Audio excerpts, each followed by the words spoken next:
Okay, audience. Maybe I can't see you guys. Wow, I'm too black. For my demonstration speech, I've chosen to demonstrate the skill of doing passive range of motion exercises. I learned these skills while I was taking classes to be a nurse's aide.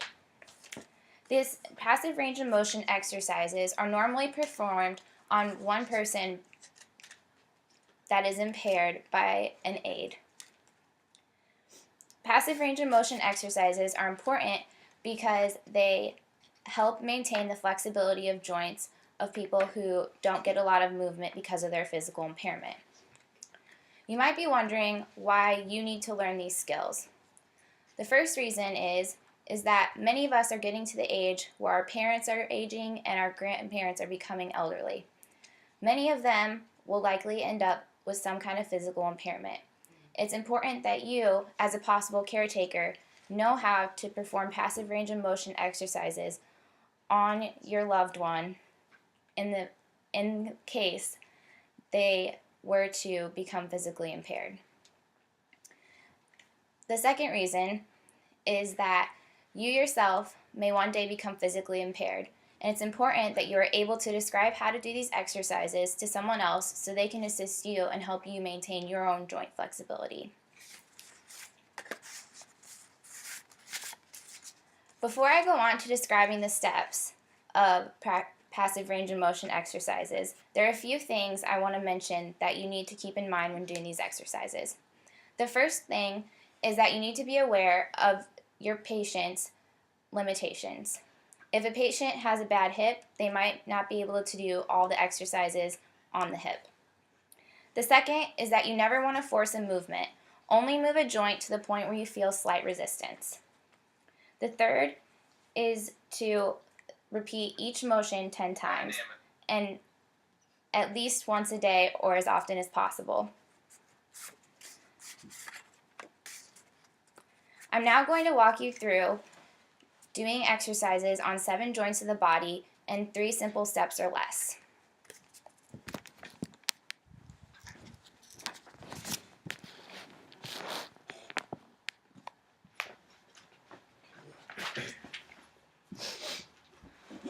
Alright, we're always going to start from the shoulders and work down to the toes.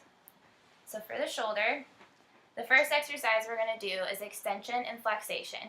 So if we're going to flexation and extension, flexation and extension, and you repeat this 10 times. The next motion we're going to do is abduction out and adduction toward, abduction out and adduction toward. And the final motion we're going to do is rotation of the shoulder. So you're going to go up and down and up and back down, and you repeat these 10 times.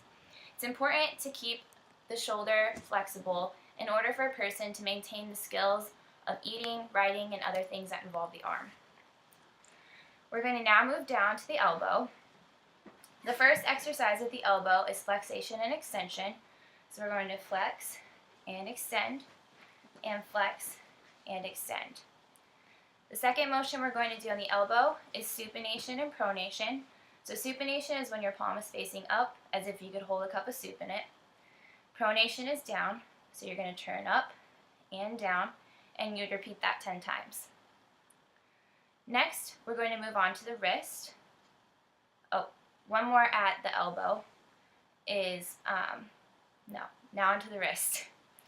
At the wrist, we're going to do 2 separate moves. We're going to go down and up for flexation and extension of the wrist. And then we're going to do circles to keep the full range of motion of the wrist. Now keeping the range of motion at the wrist is very important for things like eating and writing.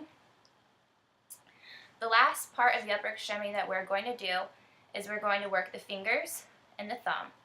So for the fingers, you're going to place your palm, your hand on top of theirs, and curl their fingers, and uncurl their fingers, and curl and uncurl.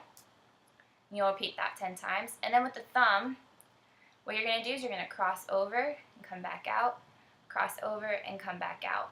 And then that's it for the upper extremities. Now most of the same motions are done on similar joints from the upper extremities down to the lower extremities.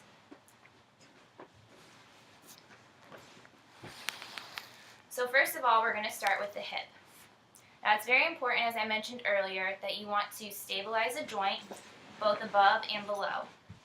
So as I pick up the hip, I'm going to place one hand above the hip and one hand here below, and we're going to go up and back down, and up and back down. And you'd repeat that 10 times. Then the next motion we're going to do with the hip, and these motions also work the knee, as you can see, as we go back and forth. The next motion we're going to do the hip is rotation in and out.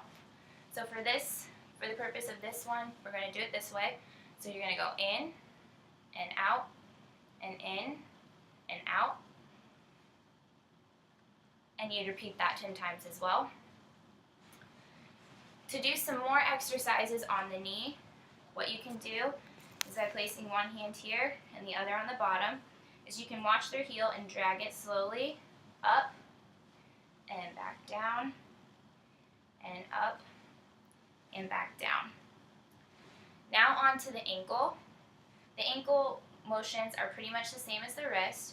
So you're going to go down and up and down and up, just like you're pressing a gas pedal, and you repeat that 10 times.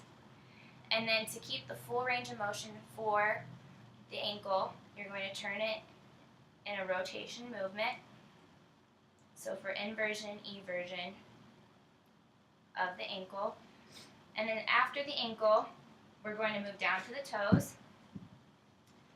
For the toes, you're going to do the same thing you did with the fingers. Place your hand on top, curl down, and pull them back up, and curl down, and pull them back up.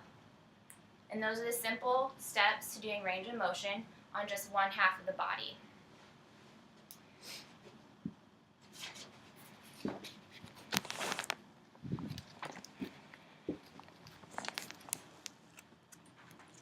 Before I end this demonstration speech, I just want to remind you of the 4 things I started out at the beginning, so that when you practice these skills, you'll be aware to remember to keep in mind the limitations your patient might have, to always do the motions 10 times, to always support the joint above and below the joint with your hands, and then to never force a movement and to only extend each motion to the point of slight resistance.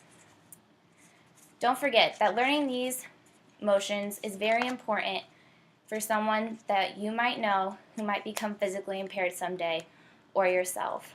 You want to make sure that they maintain their flexibility and their ability to live independently and keep all of their motion. Thank you.